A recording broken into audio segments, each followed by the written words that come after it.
All right, Soccer Dad Pod. It's time. Got another episode for you today. Figured I'd come in with a little bit of a fun little ditty here. St. Louis style. My boy, this is actually a good friend of mine. His real name is Adam, which is kind of boring as an artist. No offense, Adam. Scrub is his MC name. A little bit of a Midwest version of Slim Shady. Probably cooler. Yeah, listen. Here, I'm going to be quiet for just a second. Here you go, people. Ready? Here you go. There you go. See? Soccer Dad Pod, filling you in on all things culturally relevant from the Lou as well. Today's going to be fun. We're going to be talking about one of the most exciting things / events to happen to soccer in America in quite a while. Not that it's not growing. It's growing at a pace none of us can really fathom. But there's some super creative minds that put together this little tournament over there in Cary, North Carolina. That's still in Cary, right? Yeah. That is shooting up the ratings on ESPN and beyond, bringing in a lot of big names too. So we're going to talk about that in just a second. I wanted to give everybody just a quick update on what has been going on the show. If you missed it, the last episode, it was probably one of my, it's like when you have a lot of kids and somebody says, "Who's your favorite kid?" You can't say, "Well, I love them all equally." You're never going to say that. But this last episode is one of my favorites for a reason I was totally shocked by. Because on the show, it's fun talking to people that play the game, coach the game, around the game, love it, etc. Just kind of get the nuances. But here was an episode from an individual that never played the game, was from rural Ohio, who was only introduced to the game as his daughter was a daisy picker on the south side of Chicago. Him and his wife were in the educational realm, which means they were really fucking smart. And he wrote a book, and the book with just an unbelievable title called Soccer Dad. So you don't have to guess what the premise is, but it was a cold call. He reached out because he jokingly was like, "Well, I wrote this book. I figured I'd look for podcasts and outlets that are in the lane, and when I type Soccer Dad, here comes this lame podcast called Soccer Dad Pod." He reached out, emailed us, didn't email us, mailed us physical copies of the book. I thought it was a joke, read the book, and I was like, damn, that's really good. Little did I know he was a pro writer. And so we went up to Chicago. I went up to Chicago, met him in person with a really good friend of mine. And we met in Oak Park, just on the west side of Chicago, and had beers and talked about the book, talked about being a soccer dad. And for all of you that are listening that are soccer parents, I guarantee there are nuggets and anecdotes that completely apply to your lives. From what's the best team? Am I doing enough for my kid? And, what should I say to them when they get in the car after a good game, bad game? What about handling the recruitment process? And what do I do when it's all done? So check it out. It was a lot of fun. And don't feel pressure. He's the pro writer. You don't have to listen to it and then be like, well, why am I not writing a book? He already did it for you. So go check out the episode, and there's a link in the episode show notes to order your own. Support a fellow soccer dad. And with that, since I'm flying solo today, given my carpool co-hosts have daytime real jobs, and couldn't peel off, I want to real quickly here, I'm going to bring on the guests for the day, and we're going to be talking about TST. Joining me, first time talker, probably a long time listener. If not, you can say yes to make me feel good. Christian Briggs, how's it going, man? Thank you for having me. Welcome to the show, I guess. Yeah, you welcome to the show. And then we've got a repeat customer here, Mr. Will Eskay from the Ambush in William and Mary. Central West End resident, right? That's right. Checking all the boxes today. Local cat. Yeah. How's it going, Will? It is going well. I'm excited about this one. Were you more excited than the previous ones, or were the previous ones you just didn't know what was going on? I feel like we just got something important to share this time. Yeah. Most of the things I have to say are unimportant. Oh, there we go. Well, guys, thanks for joining me today. We're going to get into the weeds of TST here in a little bit, talking about the game or the team. But real quick for the listeners, Christian, actually, I want to start with you first. For the St. Louis soccer scene, while you are not an original OG, you are turning into a longer term OG. Having landed here in the in the 2010 range. Yeah, 2010. You were a Billiken. Tell us a little bit about that. Yeah. It was a fun time in my life, I guess. I had a lot of support in, trying to get over from Trinidad to here. Mike McGinty, who was my coach at the time, he came down to watch me play, offered me a scholarship. So I was really excited to get to St. Louis for the soccer reasons, because obviously, 10-time national champions. I did my research and all that, and that was just a really good thing to be a part of. So let me back up a little bit. Then you're from Trinidad originally. Yes. Were you there through high school age? Through high school age. So clearly you played the game, you loved the game, you excelled at the game, you landed at SLU. Can you take a second and talk about what that really looked like as far as when it was time to consider playing college soccer? Yeah. How did you start that process? Because a lot of people here just see, internationals coming and they just think like you guys are falling off the tree. But I'm assuming that's not an easy process. What was it like for you from TNT? And, what did the research look like? And, how did you land with Mike? Yeah. So honestly, the process was new in the sense that nobody in my family played soccer. Like I was like the first, generation of like being like a very high level soccer player in my family. My dad played the game, coached the game, but, not at the level that I did. And so, growing up, knowing that I had such a passion for the game, my parents and my family really supported that. I went to a really good high school that had a really good program, very good history behind it. And that obviously really helped kind of curate, my early talent within the game and gave me some opportunities to play at a decent level. And then, I was able to kind of then propel from there into the club scene as well, too. And so, I think it was probably my end of sophomore, junior year when I really decided that I wanted to get a scholarship to go play soccer here in the U.S.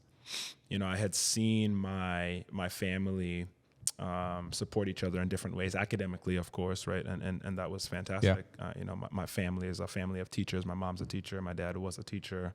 And so I kind of appreciated the academic side of it, but for me, it was like I wanted to play. So when you started to get to the point where outbound touches or look for schools or start to whittle down, who are some of the other schools that you were looking at, and what was your own process as far as like making the connect? Yeah. Was it outbound or was it inbound? No, it was a lot of outbound. It was a lot of like me researching schools, using a couple contacts. Like I had a couple teammates that had kind of paved the way. They had kind of gone on scholarship and stuff like that. But it was really more me reaching out to coaches. Like literally, I think it was end of my junior year, beginning of like my senior year, I literally had a list of colleges that I knew had I think there was a website at the time that told you like schools that had changed their coaches or something like that. And so I literally just pulled all of that information and I was just shooting out highlight videos, emails. Hey, I'm interested. I really want to play the game, all this stuff. And then, at that point, I was in contact with, I would say, several schools. SLU actually wasn't even in the mix until the very end, believe it or not.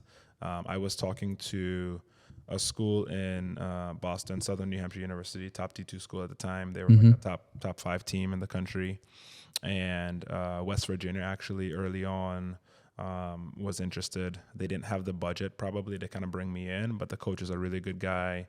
He was very familiar with guys from Trinidad, and he, really liked kind of the things that we brought to the game. But he, didn't necessarily have kind of what I was looking for in terms of scholarship money.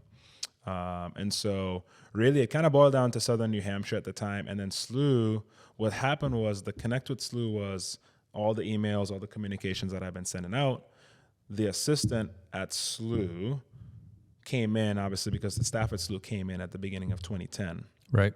When Mike first came in. He was at a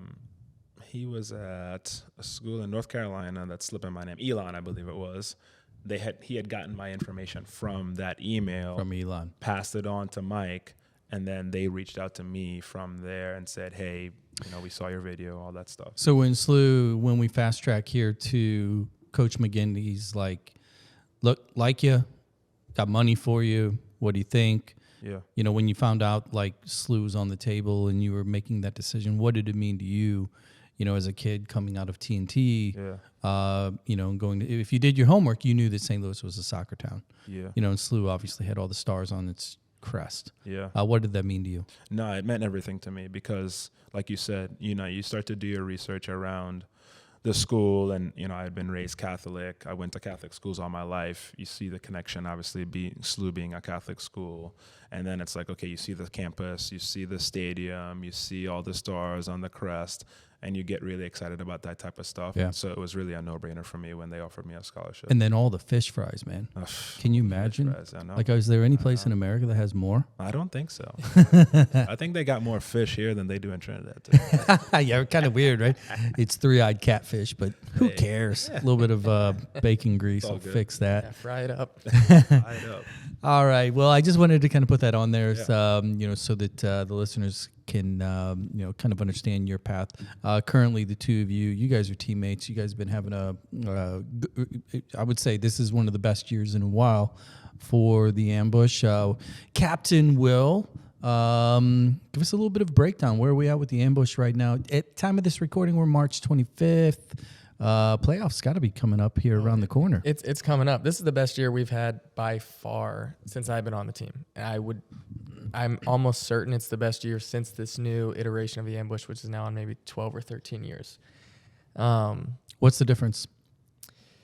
Well, I would say there's been small improvements every year, without a doubt. And so, Is that why you're the captain? You have these PC answers? What's the real difference? no. Well, here's the thing that people don't actually know, because I was a part of that. It is a grind to build something from scratch. Sure. And you can get lucky and flip it in a year or two, but that's not what happened in this case. I mean, we've been in the trenches for years, taking these steps in the right direction. And it's really hard because if you don't know you're going the right direction, people will flip-flop, and then you can start back at square one. So people having some belief in the general plan. And then last year we had this great end of the year, and that's really what this is. This is the team that finished the year last year. We finally got the pieces in place, added a few more, and little addition by subtraction as well. Absolutely. That's always the case. But here's the big kicker for us this year. We lost a couple teams in the league. Some franchises aren't playing in it, and there were some lower level franchises, or at least their records would say that. Their teams weren't that good, and they were not in our division. And so we were always sitting there going, we have the hardest schedule out of all these guys. If we got to play some of these other teams, our record would be great. And so now it's 8 teams that historically are all really good, other than maybe our record. And now, our last 2 games will determine whether or not we finish first place. I mean, we're rolling, and we're clinched in playoffs. We just don't know if we have a bye yet. So let me throw this out to the two of you then, and you guys can just, chime in over the top of one another. But because I was thinking about this the other day as far as strategically, because you're talking about this is a long grind. Professional indoor soccer is typically a short-term relationship for a lot of players from a professional standpoint. Yeah. At some point, I'm done. I want to go get I hate to say a real job, but I want to go make, quote, real money. But, because most individuals that are in the league, they have to do other things, probably 99% of them, right? So, it's hard to keep people loyal for a long period of time, people being players. So when you say it's been a long time building this thing, how has the team juggled kind of the financial reality of being a player and paying your bills and trying to create chemistry that lasts, 2 years, 3 years, 4 years, so that you can get to the point where you have a team that's like a true kind of long-term project. Yeah, you need the balance. You need this core of guys that have lives here, that care about the team and will do the necessary things to keep pushing it. And then you need these young guys that are coming in. They don't have a family and all these other things they got to support financially. So they're here a short period of time, 6 months max, maybe. And you need them to be good, and you need them to deliver early, without much development. We got those guys this year. Our rookies are the best in the league. Some of them are St. Louis guys, so they'll be here for a long time, which looks good. Christian, for you, man, whenever you wrapped up your kind of college career, did you play outdoor after that, or how soon was it before you moved to the indoor game? Yeah, so I played 3 years at SLU, made the decision to graduate early, went to Loyola, did my master's, got that done, taken care of. I wanted to get it paid for. And then I had a chance to play a little bit of semi-pro ball, and then I was like, I don't know. I was kind of hurt a little bit. I didn't really know kind of what my outlook was going to be. I had missed some of the windows for like some of like the MLS, the periods for like, for the recruiting and stuff like that, with all the combines and all that stuff. And I was like, I don't really know kind of what's out there. This was, 2012, there's not a ton of opportunities. Yeah, USL was still USL was still very low. young, early in the game. I don't think the team in St. Louis was even there yet at that time. So like, I was like, I don't know what to do. My wife was from St. Louis. And so we met at SLU. What high school did she go to? She went to Marquette High School. Oh, there we go. Yeah, that's the connection, the Marquette connection. But yeah, so like, it was like, okay, do I really try to pursue this and not really know where I'm going to end up? Or do I just reset, come back to St. Louis, call that home base, and then figure out what to do next? So I was like, okay, let me do that. Being an international, you're trying to figure out the visa stuff, all of that as well too. I was fortunate. I had a company that was like, hey, look, we're interested in you. We'd love for you to come work for us. No strings attached, nothing like that. And I was like, okay, sure, let's do that. And then I'll figure out like, how do I keep playing, or whatever kind of beyond that. Yeah. And then really nothing really developed. I kept playing, obviously, because St. Louis has such a competitive circuit. I was doing that for, probably 4 or 5 years. Indoor, outdoor stuff. Outdoor tournaments, whatever, like. How many miter cups have you played in? Miter. Yeah, a lot of miters, a lot of miters. But, and then it kind of like COVID hit. Yeah. And it was like everything reset. I was working at home. I had been with my job for a while. They gave me, a full autonomy on a lot of things. And then, the opportunity to go back and play for the Ambush came up, knowing Jeff, and I had a relationship with him prior. I had done some coaching for his sons. And so he kind of knew my profile, and he said, hey, look, I think you'd be a good fit. We'd love to have you come out and see what that looks like. So let me ask you guys, I'm going to create a little bit of a unintentional PSA here for St. Louis, for Ambush, for indoor.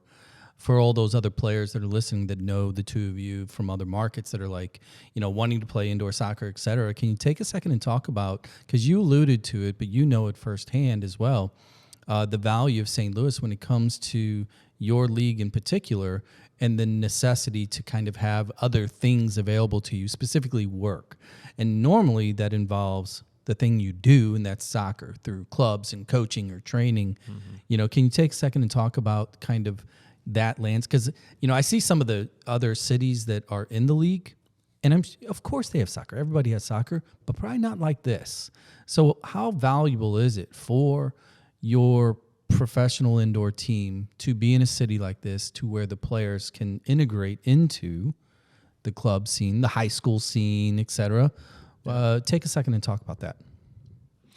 Yeah, I think there's a ton of opportunities. Like, I think like anybody that is interested in coming to play for us, and like, you talk about like, what are the opportunities like beyond the game, or to stay involved in the game because, hey, we need to maybe support our, lifestyle. However, I think this is one of the best places for it. I don't know very many other places. Yeah, Milwaukee, they've got some stuff. KC, obviously, there's you go to the West Coast, there's a lot of kids, but St. Louis is just such a hotbed in terms of like the club and the number of clubs and the number of kids. Like, I don't know. It feels There's like so many. it's There's so pretty- many hybrid opportunities Yeah, too. Like yeah. so, Briggs has a real job, and he coaches soccer, and he's playing for the Ambush. It just seems like there's a lot of ways here that you can piece a few things together. Even in the soccer, just the coaching, business, youth club world, there's so many guys that have their real job and then do soccer too. Like Yeah. there's a lot of hybrid opportunities. Yeah.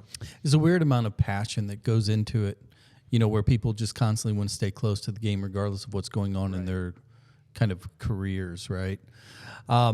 So let's talk about this TST. A little bit of a 101 for the listener that's, you know, maybe first time hearing what that is. They think it's like a alternate TNT cable channel. It's not.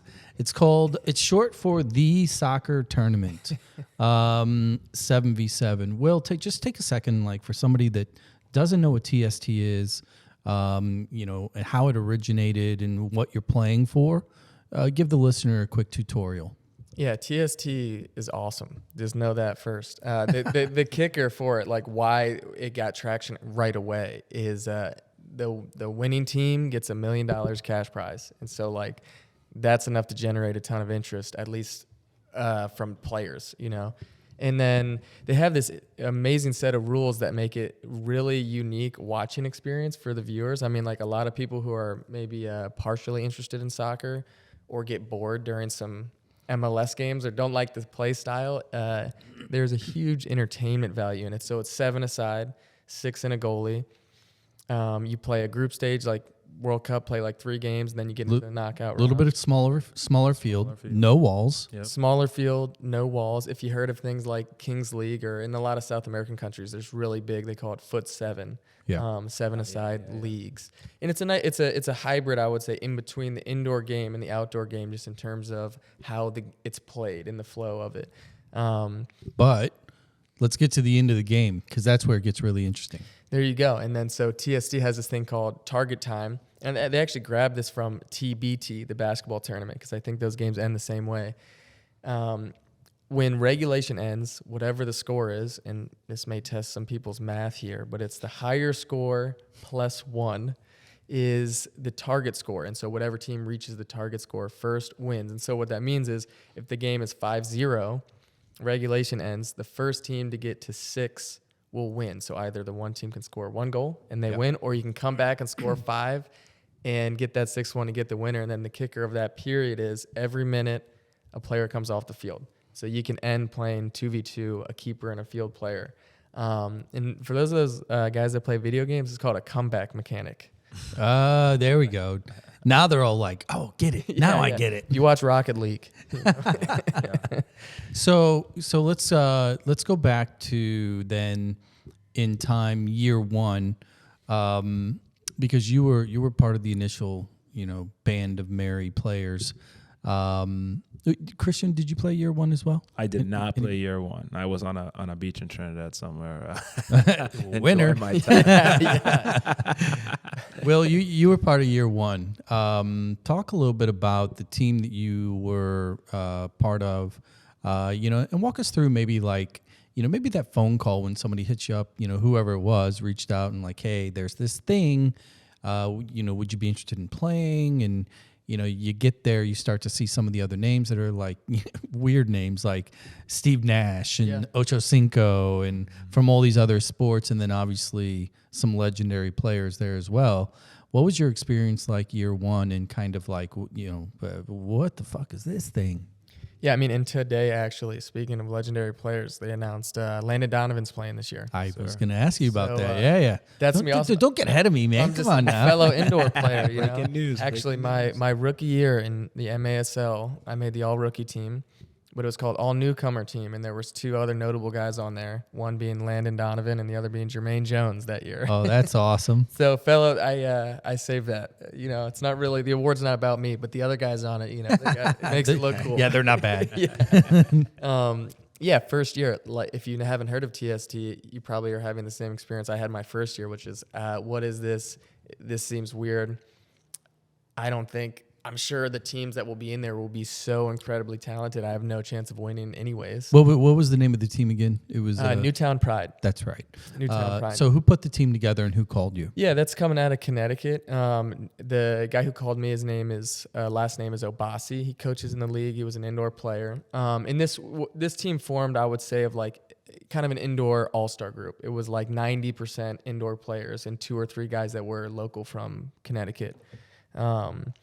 Yeah, and he called me, and actually my reaction was, maybe. I don't know. This sounds kind of cool. Yeah, maybe I'll Are you come with paying me? Yeah, I mean, or how long do I got to go? I got to check with my wife, whatever. And after going through that first year, and anyone who's watched it since, I now understand how unique and cool and how big of a deal it is and how just fun the event is. I mean, if you like soccer, go to this event, enjoy it for like 5 or 6 days, or watch it. I mean, it's just sick. You got Steve Nash, who's a good player, by the way. Yeah. And he plays like holding mid. He's 6'4". You know, kind of plays like Busquets. It's It was crazy to watch. Or you got Aguero. He could have been a 6 in the real world if he didn't play basketball. No, that's exactly right. So that was cool. He was good. And then you get this hybrid of these sort of celebrity picks that make the tournament fun. But then there's guys like Nani, who's in like incredible shape, and he actually controls the game. He's still amazing. So it's a really fun hybrid. I mean, there's some teams that I would call marketing teams that have the Steve Nash that you might go and whip up on 4 or 5 goals. What's old boy sports? Oh my God, why am I drawing a blank? Chad? The football kicker. Sorry, Matt McAfee. McAfee. Thank you. I was thinking of But so they figured it out. Yeah, McAfee's team figured out that if you got 8 or 9 indoor guys, you can have a nice run. And they lost in the semifinals last year. Yeah. With their core being some indoor guys, and then actually some national team guys. You guys did well first year.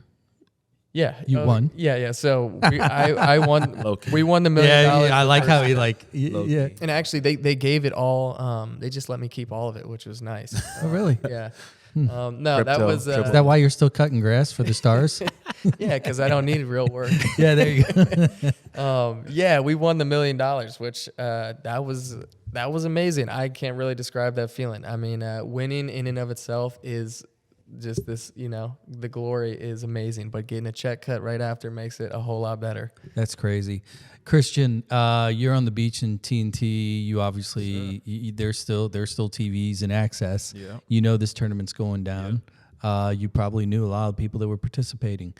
As it's playing out, and then you get to that big old check moment, and these people that are standing there, and you know some faces. What was your first take of the tournament from afar, knowing that if you had cared and or wanted to, and you were aggressive about it, you probably could have played in it. You didn't. So what was your take when you saw it? No, first thing I said was, I gotta find a way to get there. Like that was like not even because like they won it. Like obviously, like I was home. My best friend was getting married at the time, and we were hanging out having fun. But like I was like, I looked at all the games and I was like, like this is sick. Like this is insane.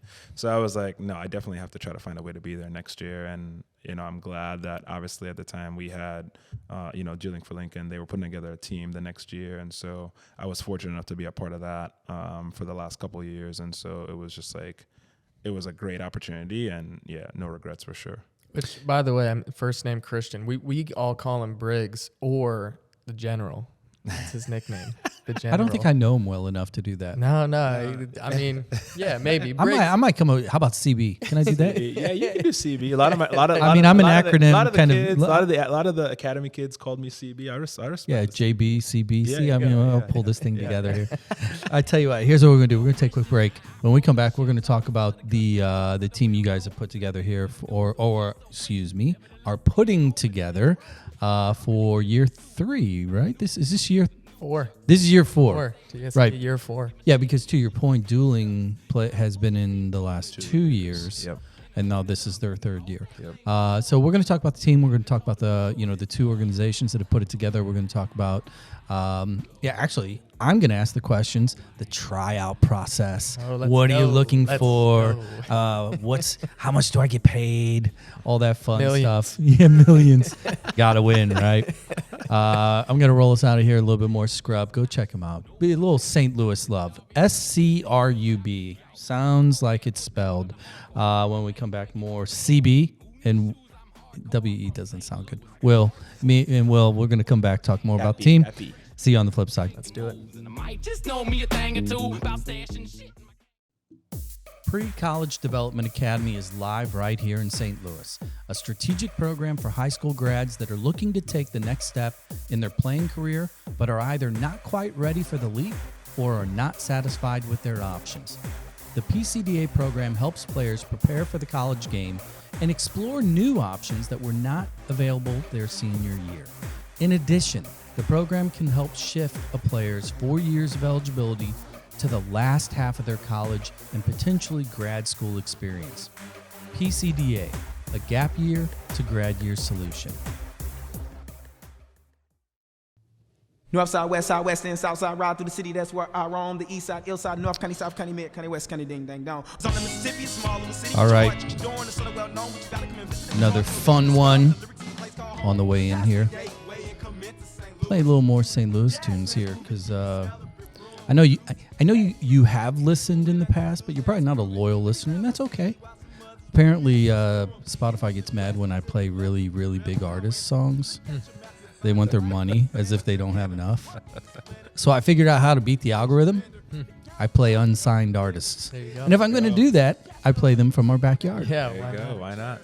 Shout out. This one is Ilphonics, kind of a U-City group of fellers. They all went to Webster, actually, Webster University. But I'm playing these guys because little news dropped yesterday for St. Louis. I don't know.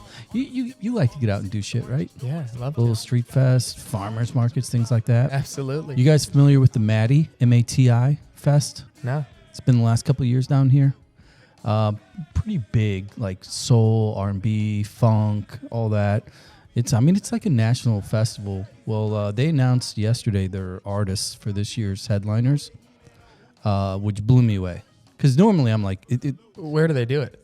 it's going to be right here in Midtown. So on the street on Wash Ave, down here from like Urban Chestnut down to Grand. So Grand Center, Midtown. Yeah. The big tent, the carnival tent. Mm-hmm. Fox is going to be hosting some of the headliners. Oh, wow. And then, it's a music fest, 3-day music fest. Everybody's going to be on. I'm out of the loop on the music scene here. I need to text you more often. Well, so this was Ilphonics. They're going to be playing this year. They're going to be kind of middle. I call them middle font. You know, when you look at a festival poster, big font, middle font, little font. Yeah. They're a middle font. Okay. Right? That's fair. But the big font this year, 3 names. John Batiste. Okay. Massive. Yeah. Killer Mike. Heard the name. Massive. And I like this one. I have a feeling you might like this one too. Close. Not from home, but close. Wyclef Jean. Wow. Really? Wow. See, did you see him light up? Did you see? Okay. I respect it. Yeah. Killer Mike would be the one for me. I gotta go see him. Right? Killer Mike's Atlanta. Yeah, he's Run the Jewels, right? Yeah. Why club? RTJ. What's funny is totally inappropriate, but I have 3 kids. We're gonna get into TST in a second. I got a funny story though. Let's go. So I have 3 kids. My youngest, Max, you know him. He's 2013. Typical third child, especially whenever he's got significantly older big brothers. He's not a 12-year-old, right? He talks, walks, like a duck that's 18, 19. Sure. Yeah. Mm-hmm. And so indoor, he was playing, and he would always joke because he tends to play D outdoor, and he's not a goal scorer. Simple as that. And he's like, "Man, Dad, on indoor, I need my thing. What's my thing gonna be when I score? Because I'm gonna score." And I'm like, "Man, I don't know. What do you want to do?" And he was sitting in the short car ride over there at St. Louis Athletic Center, right? Quiet. And we get to the parking lot. He's like, "Oh, I got it." I said, "What are you gonna do?" He goes, "I'm not gonna tell you. I'm gonna show you." And sure enough, man, we get in the game about 10 minutes in. He drops, because it's indoor with little kids. Shoot from anywhere, hit the, crossbar challenge, you're scoring. Yeah. He knocks one and he comes running over and he does the RTJ with the handgun and the fist through the fence. And I'm sitting with all the other parents and I start laughing and he kind of winks at me, does that thing. And the other parents are like, "What does that mean?" And I'm like, "Oh my God. No idea. No, but I promise he's not a school shooter. He's just a funny little hip hop kid." Don't look it up. Oh my God, it's totally inappropriate, but that's what this show is for. Let's get back into it. Soccer time. TST. Here we are, year 4. We've got the new St. Louis team.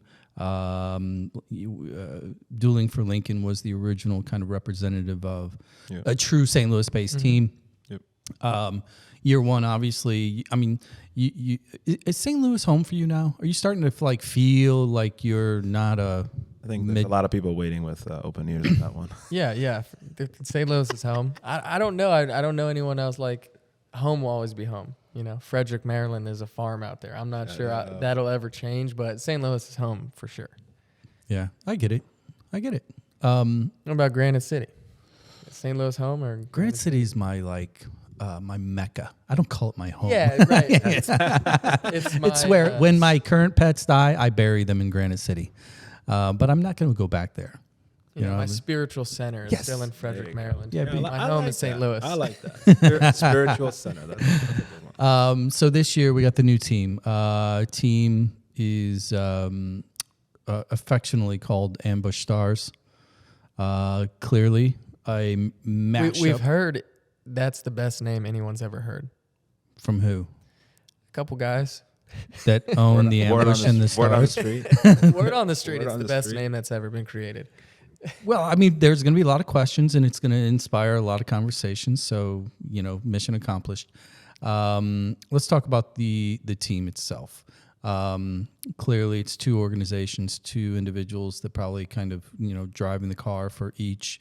I have to believe that you would probably the kid in the middle, like, hey, I have an idea. Yeah. So let's talk about the 2 orgs, the names, and kind of how this idea came about to want to be a part of it, and look to integrate another St. Louis team into the tournament. Yeah, we can.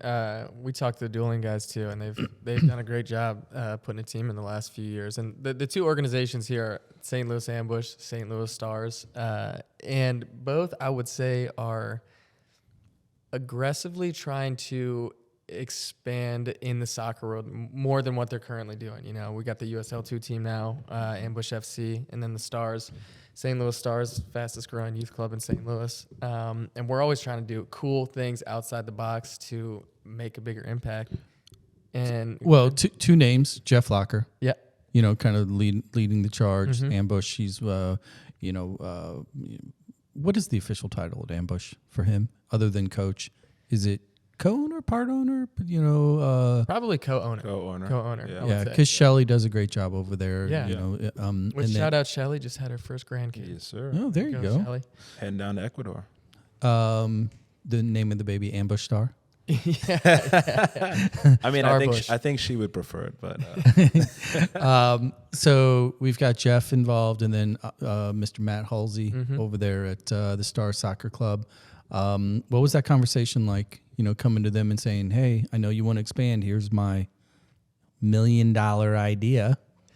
So actually, the sequences really this was pushed by Locker. He's for a while been saying he just wants to get a TST team in there, and then he approached me about could he rely on me to get players that are interested in playing with us. Brought it to the Star side, and everyone jumped at it and was like, let's do this together. This would rock. And I've been a part of many conversations in the soccer world here about organizations trying to get together, and it always stops early at the name, and it never goes anywhere else. And so I think that the thing here was let's just let everybody know who's involved. Whether or not it's got a nice ring to it is less important. We want people to know St. Louis Stars, St. Louis Ambush, we're doing this together. But so, yeah, we actually that was really simple. Both sides just want to put something together, make it cool, represent the city, and hopefully involve as many more St. Louis soccer people, youth clubs, organizations, and welcome them all to be a part of it. I mean, we want everyone to try to get behind it. We're not looking to be exclusive. So let me ask the question then. For you as a player, for both of you as a player, you guys just want to be a part of it, right? You've experienced it. It's an incredible environment. The fanfare, the TV cameras, the microphones everywhere, and the names. It's just a fun event. But It's a little different this year though too. From maybe Briggs feels the same, but like last year, I was happy to go. This year, like we're going to kick ass. Like we got to represent. You know, there's a little more pressure for us. Like we're gonna deliver. Well, that was going to be my question, because I think, you know, up to this point, I have to assume that a big part of it is like, I just want to be a part of it, right, as an individual, as a player. But now, you know, being close to Jeff and Matt and strategically putting this together, now when you think about it, what is the expectation? You kind of just alluded to it, but for you, Will, and then I'll ask you the same question. You know, year 4, it's going to be bigger. More people are going to be watching. There's going to be more television coverage. There's going to be more social media. There's going to be more popular names, etc. What is the expectation? Yeah, I think, and maybe I'll use dueling as another example here. Like dueling has this great story behind their team, and it's this charity that does a lot of great work for kids who are sick, and they have their message. And so while they put together a great team, their success is about, can you spread the message here about what we're trying to do for kids? And for us, I think it's, can we represent the city and deliver and just show people that, you know, we mean business. I mean, there's all kinds of cities in the tournament. We want people to know these St. Louis guys are here to play. I think that's the feeling. Obviously, we want to also just have the city here get behind a team and have something else to support. It's nice to have an MLS team, but nobody here, aside from a few guys, really knows any of the players. Right. People here will know us, and so you get to root for guys that you run into in the soccer world. And I think that's cool and important for people. Christian, for you, man, because, you know, year 1, you watch from afar. You participated the last 2 years. Now there's this team that you're clearly a part of. Can you take a second and talk a little bit about your own thought as it pertains to playing for a true St. Louis team? So is dueling. Yeah. Right? Yeah. But a lot of the people that you play with, your own teammates at the ambush and within the league and beyond, are kind of, a lot of it is guns for hire. Yeah. I mean, that's how it looks. That's how purely mercenary. Yeah. Right. Yeah. Exactly. So for you, what does this mean to you personally to play on this particular team? Yeah. First of all, I mean, grateful to Dueling for the chance, right? For the past couple of years, you know, just going out there, being with them, great group of guys, you know, guys that I've played with, you know, in the off season and in different circuits, right? So, you know, definitely, you know, was happy for that and to be a part of that. And like Will said, they've got a really great cause. The charity, the work that they're doing in the community and all that stuff, like fantastic. It's really tough to beat their story. Yeah. Because if you take the core, yeah, you know, what the organization is about for the child, you know, and to help children in the future. But I think you peel the onion one more layer. They have plumbers. They have cops. Yeah. You know, like it's this like the everyday kind of it's like backyard players. Yeah. You know. Yeah.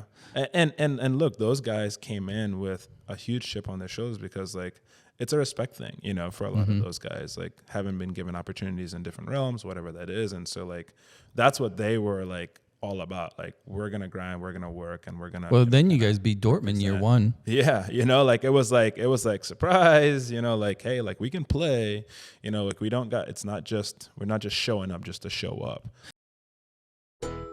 The term staycation was really invented by soccer moms. Located 1 hour and 7 minutes from the Arch, the Music Box Chalet at Innsbruck is a hidden gem. Buried in 3 acres of private woods, the Music Box has a master suite for just you, a loft and second bath for them, and a vinyl collection to meet your every mood. The full-size kitchen will easily accommodate 3 to 12 bottles of rosé, while the huge fire pit seating area will keep the big kids busy. Golf, fishing, kayaking, pickleball, or simply reading a book with Mother Nature, all at your fingertips. Visit either VRBO or Airbnb to find the Music Box Chalet. And now, back to those guys.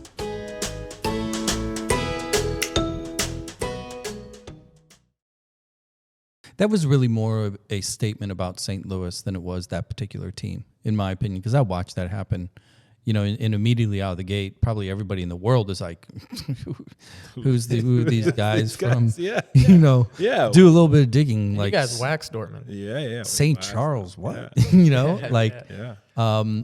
But the team that you're looking to put together, obviously the mission statement and everything's a little bit different. Will, you had the privilege of getting your picture with that big old check year one, and obviously, you guys participating in the last couple of years, you now know what. There's no question marks. You know what the tournament is.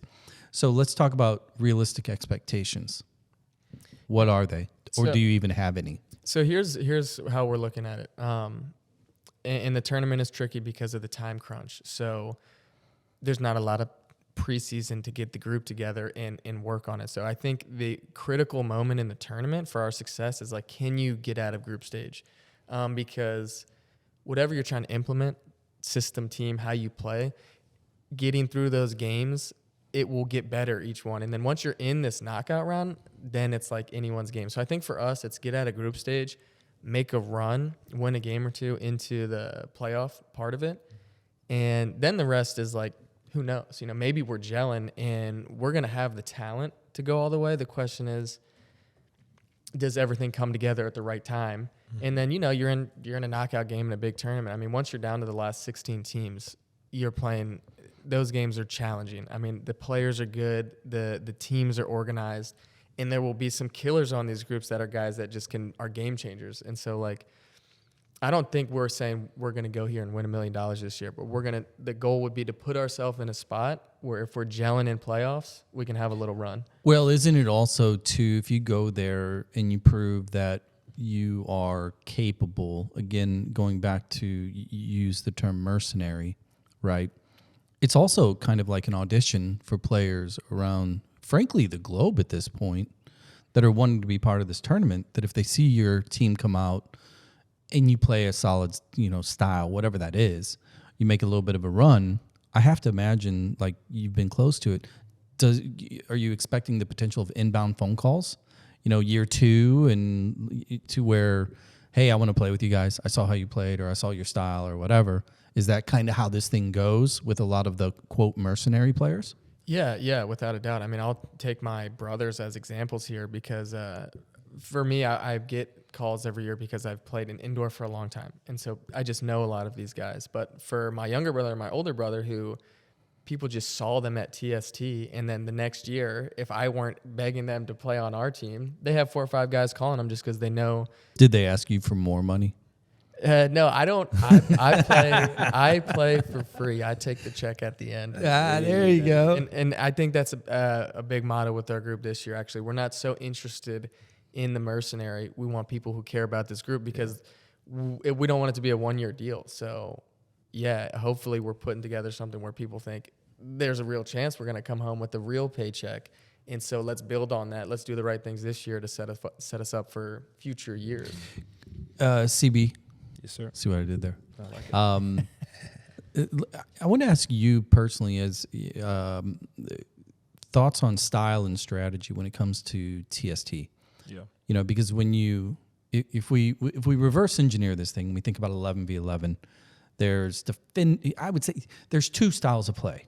If we just dumb this down, Yep. There's going to be we're going to be high press, we're going to be heavy offense, or we're going to park the bus and we're going to counterpunch and win 1-0. Right? That's global soccer in a nutshell.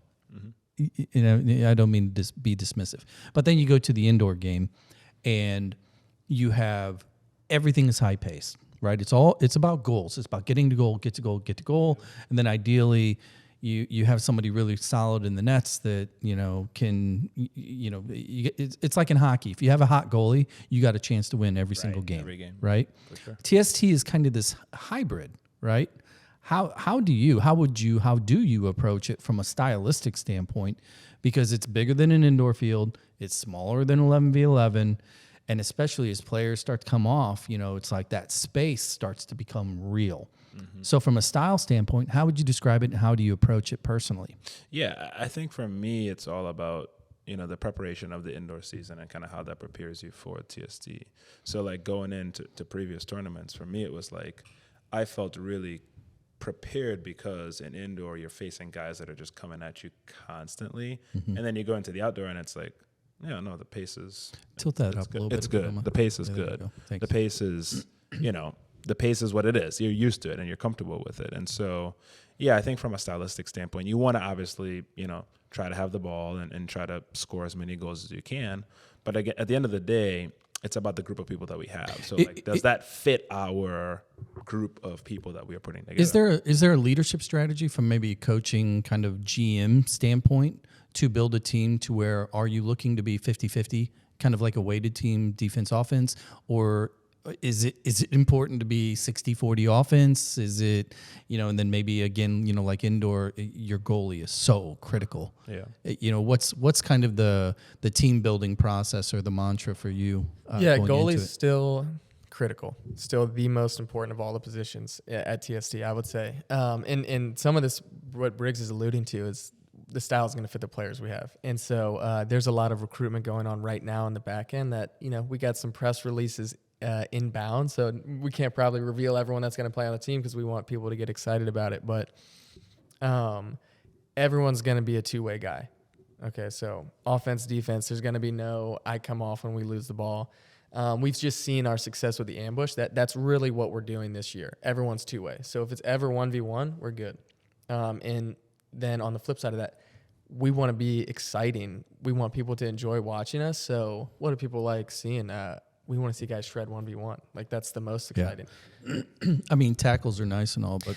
Yeah, and we'll put that in too, but that's St. Louis blood. Right.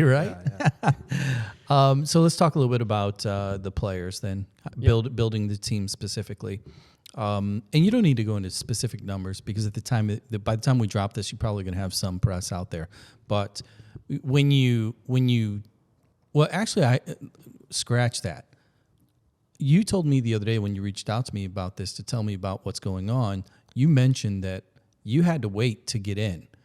Can you take a second and talk about like even the introduction of this particular team to year 4, what had to happen and what was that process like? Yeah, so we knew we wanted a team in, and then we got on the list. But this tournament is every year huge and getting bigger, and so we actually had to wait for a group to basically not be able to come through with their the entry fee, part 2 of the entry fee, which happens to a couple teams every year, and we were first on the list to get in. And so, sure enough, one team, I think maybe it was out of Texas, wasn't able to finish the second part of the entry fee. We get the spot, and so our timeline to put it all together is actually probably half, if not less, than everyone else who's doing this. And yeah, that was a big moment for us, and also that was like 2 months ago. So we are moving quick to get all the things together. The nice thing about being from St. Louis is the easiest thing to do is get good players. Well, okay, so great transition. You get in 2 months ago, excuse me, but leading up to that, you probably had some ideas or iterations in your brain as far as what a roster might look like or the type of players, maybe a few core anchor players that you knew, got to have you on, you being whoever. How many are on? Let me ask this in increments. How many are on a roster? So the roster is 20.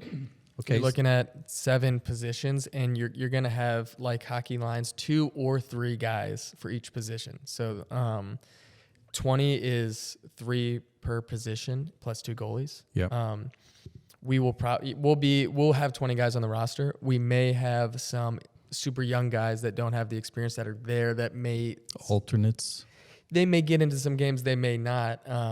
But the core, we want to make sure everyone who's going is important and part of the group, So 20, which means you probably have a pool of roughly 30 that you're looking at. Yeah, I would say 40. When you're dealing with mercenaries, it's hard to get some to play for free.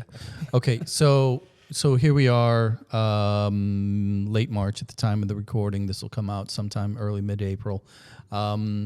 Before the announcement was made, can you kind of disclose how many positions have been locked up? Yeah, we're looking at 12 locked and confirmed right now. Okay, so now it's time for tryouts. This is where I was going with this. And I had this conversation with Dueling last year, just kind of as a catch-up, and they talked about the tryout process because once you're in and the popularity of the tournament is so large, the phone starts to blow up and everybody's like, hey, me too, right? I'm sure you're getting that. I'm sure there's going to be a lot of people that are going to want to come to the tryout. What are you looking for at a tryout? Because this is kind of my standard favorite question in Soccer Dad Pod, the it factor. You know, whether it's a college coach, pro coach, or academy or whatever, they all have their description as far as what they're looking for in a special player. What are you looking for as far as what is it for your team for TST? Yeah, that's it's going to depend mostly on the actual positions that we have remaining for the spot to be filled. Like, so it'll be totally determined by that. And I have some very specific player personalities for each position of the 7-a-side game. Like true target number 9. What does our holding mid do? We're going to have a dynamic winger that's a goal scorer and one that's a two-way guy. So let's have a little fun. A true target 9. Are we talking about a cherry picker? Is that a fancy way of saying that? The trait that is important for me. I mean, they got to be able. They got to be able to score. Yeah. They got to score. I think so. I think that's fair. But the trait that's critical is, can you hold the ball for long periods of time with guys on your backs? You have to be strong. And inside, the height is less important, but the sturdiness is critical. Yeah, you got to be able to hold the ball. And that's, I would say, the second most important position after goalkeeper is, can you have a number 9 that can be a focal point? Because that's how you generate chances. You need that guy. So it's like get it in, bounce it out, build, shoot, score. Yeah, and mostly, can he hold it long enough that you can change direction in your run multiple times? Because these guys that haven't played indoor, they cannot track you. And so you can get lots and lots of free goals in the tournament if you have a 9 that can stand on the ball for 10 seconds at a time. You know? So, CB, looking at player compare contrasts, we're talking a little bit about player style, selection, et cetera. Have you seen a measurable difference between players that come into this thing with teams from, say Spain, right? Who are outdoor players, as opposed to like a first-year Newtown club that's all these indoor guys and nobody knows who they are. Right. That style of play, the difference between the indoor players, pro indoor players in particular, versus like, quote, legends from the outdoor game. What do you see as the major difference when it comes to this tournament? Yeah, for me, the biggest thing that I see is that the indoor guys, it takes very little for them to get on the same page because, no matter where you play, like obviously each team, St. Louis, Milwaukee, Kansas City, they all have their own styles. But usually the players, like the profiles of like the guys that are in indoor, you kind of know, like I know Chill, like I know all these guys, like I know how they play. Like everybody's looking at everybody. Like it doesn't take very long for you to kind of figure out how to play with somebody that plays indoor, in my opinion. I feel like with outdoor, it's a little different because you go around the globe and the game is played, differently in different places, right? Totally. So like, I think sometimes when you get these teams that have maybe outdoor players from different places, I think that's like the one thing that maybe is the biggest challenge that I've seen. So now that you've announced it, Will, I'm assuming your phone is blowing up. How far are you getting calls from at this point? Are we talking coast to coast? Are you, what? And if you had to like grade the level of the players that are reaching out on a 1 to 10 basis, with like a 8, 9, 10 being the teams that compete to win every year at TST versus, everybody, a bunch of good players, but they're really in the middle because they don't know it. Where's the scale of player that you're getting dings from at this point? Yeah, like I said, that's been maybe the easiest thing for us. I think 8, 9, 10. Like the guys we have and the guys that are reaching out, they're extremely high quality. They all can be on a team that can win the whole thing without a doubt. And a lot of that's just from playing indoor. That's who knows me. So that's who's got my phone number. One of the things, like we could fill this team by just going through the MASL and picking guys from different teams and bringing them into St. Louis. It's only partially the goal, is having this team that's a high level. I mean, we want guys from here. We're trying to represent the city in a real way. And so we're going to have this mix of experienced indoor guys, a couple ringers from around the league, and we want some guys from here that are from some of the different clubs. We want guys from here from some local colleges, you guys will know, that we think can bring it. I mean, we want this experience in indoor and style, but if you have some young guns that are just pure athletes and pacey and dynamic, the average age of this tournament is probably high 20s 30. So if you get some Young legs are young valuable. legs, college guys that are just, pure athletes, they can make stuff happen. And so we want young college guys that are represent St. Louis.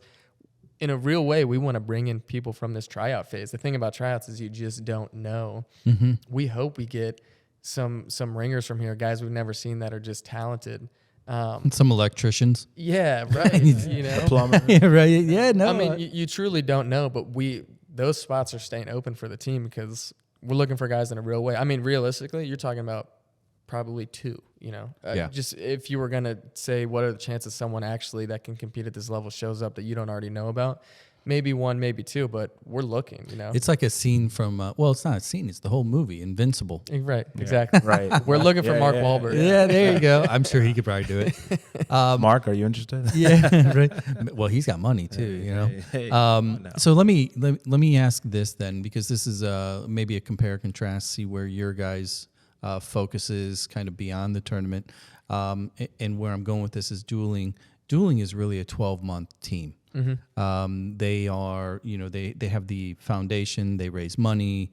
They, focus on TST. That's kind of was the iteration that brought it to light.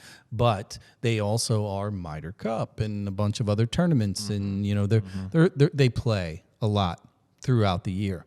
What do you envision is the potential, or maybe is the goal of Ambush Stars?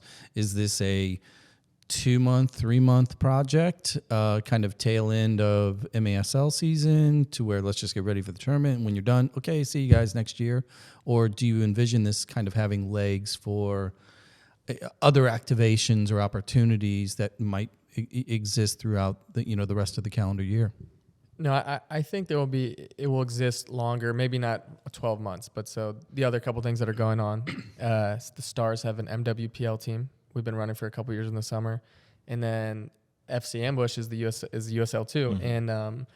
And I don't know if this year there will be guys that have played for either of those teams that will be on the TST team this year. Mm-hmm. Hopefully, that turns into this system where when you are excelling in those groups, you get to come to the tournament. I think that's the ultimate goal. Probably during the fall when kids are in college and there's just not a ton. You shut it down, yeah. Yeah, I don't think we'll do that. But indoor season running into TST, into summer ball, I think that'll be kind of where this group exists. Yeah, that's super cool. Because there's an explosion of these. I call them college leagues. Mm-hmm. USL2, mm-hmm. Midwest Premier. Because it's hard. There's nowhere to play in the summer when you're. That's crazy. High level. That's it's hard to find a spot. Yeah, crazy. CB, let me ask you, $1 million check. Let's say you guys pocket that thing and it's cut up evenly. If my math is right, you get a good little chunk there. What are you spending your money on, man? What do you buy? But you got a day job too. You probably are sitting on stacks. So what do you like? Are you just kind of three boys, man? I got to feed these kids. Oh, okay. Enough said, man. I got 3 kids. They're big. These boys are big. Listen, they Will knows firsthand. They're running around. Well, I'm going to put it in a Roth IRA. Not far from it. You got a little one, but what are you doing? I mean, this would be your second time, man. So I don't know if I treat want yourself. the How do you blue treat or yourself? the red Corvette. I mean, I like a good vet. Yeah, okay, much more important question than what year. Because if you're going to get a vet, no, there's like three different like three different kinds of vet owners.